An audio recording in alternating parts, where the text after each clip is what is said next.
Sa showbiz saksi, international pop icon Janet Jackson dito po sa Pilipinas ilulunsad ang kanyang concert tour sa Pebrero. At good news naman sa mga fans ng American Idol, bukas na ang premiere ng Season 10 ng AI na mapapanood sa Q Channel 11. Narito ang report.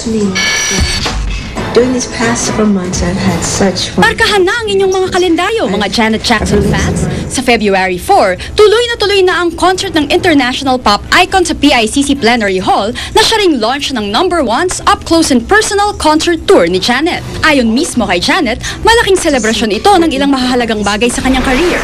Kabilang dyan ang paglabas niya sa pelikulang Why Did I Get Married To, pag-release ng kanyang unang libro na pinamagatang True You, at ang pagkakaroon niya ng 35 #1 hits. At sa dami niyan, maaari raw pumili ang mga fans ng mga gusto nilang mapanood sa concert kung saan media partner ang GMA. I'm very excited. Your voices are so important to me, and I'm looking forward to seeing all of you. And I love you guys. You guys are the best. Isang tulog na lang, American Idol na. At tiyak na kaabang-abang ito, lalo pat makakasama na ni Randy Jackson sa judges table si Jennifer Lopez at ang Aerosmith frontman at rock and roll legend na si Steven Tyler. Tayo namang mga Pinoy, tiyak ma-excite sa pagpasok ng isang PhilAm sa top 40.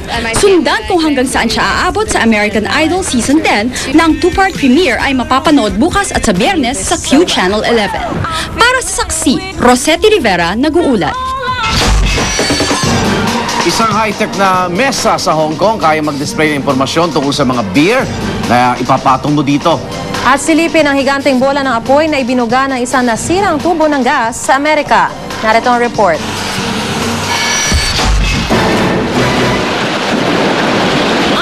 Sena sa pelikula ang pagsabog na ito sa Northeast Philadelphia sa Amerika na naganap habang nag-iinspeksyon ng mga otoridad sa isang sirang tubo ng gas sa isang bahay. Sa lakas ng pagsabog, isang namatay habang 5 ang sugatan. Damay pati ang katabing bahay na may 2 oras ding nagliyab. Sa China, kuhang-kuha sa CCTV camera ang pagbulusok ng isang wheelchair na nawala ng kontrol habang nasa walk-later ng isang department store. Mabuti na lang at listo ang caregiver ng pasyente at mabilis na nahawakan ang wheelchair kahit tuloy-tuloy ang pag-andar nito. Nagtamo ng head injuries ang caregiver, pero dahil sa kabayanihan niya, walang kagalos-galos ang pasyente. Kakaibang bar experience naman ang dinadevelop sa Hong Kong. Sa interactive touchscreen table na gawa ng Microsoft. Ipatong lang kasi sa mesa ang bote ng beer at makikita na ang mga impormasyon tungkol sa beer tulad ng presyo nito. May Bluetooth din ito kaya kahit sa iyong smartphone, pwede mong makita ang in-order mong beer. At pwede ka nang makakuha ng special offers o loyalty points. 我可以喺呢度呢個 device 嗰度咧，我喺呢度可以 order directly to the waiter or waitress 佢咁 order 咯。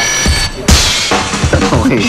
Susunod ang Born to be Wild at yan ang mga pangyayaring tinutukan yung nag-iisang liga ng katotohanan. Ako naman, Arnold Clavio. At sa pamamagitan ng Uscoop, Twitter at Facebook, pwede kayong maging bahagi ng paghahatid namin ng mga balitang walang kinikilingan, walang pinoprotektahan, walang kasinungalingan, walang bahid politika, serbisyong totoo po lamang.